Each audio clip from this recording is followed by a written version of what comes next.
Halo rek, dhewe nemu wisata sing apik tenan. Jenengane Dusun Semilir. Ning kono rega tikete dina biasa 15.000. Nek dina libur 20.000. Ayo tak jak mlebu ning Dusun Semilir.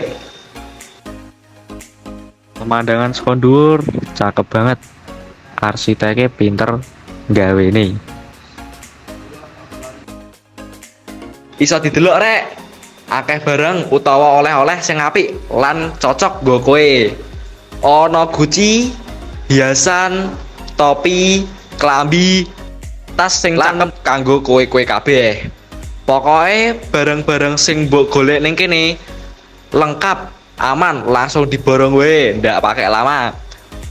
Lanjut melaku sithik ana macem-macem panganan sing enak-enak. Kowe ra usah bingung pilih panganane, ning kene wis lengkap lan kejejer rapi sak dawane dalan. Ning kene apik. Ora oleh-oleh lan panganane tok ning kene sing enak. Dusun Semilir iki jembar banget. Wis disediakake map sing gedhe iki kanggo kowe-kowe kabeh. Jadi rak mungkin kesasar. Ning Dusun Semilir iki akeh banget wahanane sing iso dituju. Lan nyenengake banget dijamin. Ki tak sebutke ya, kayak gambar-gambar yang contoh iki.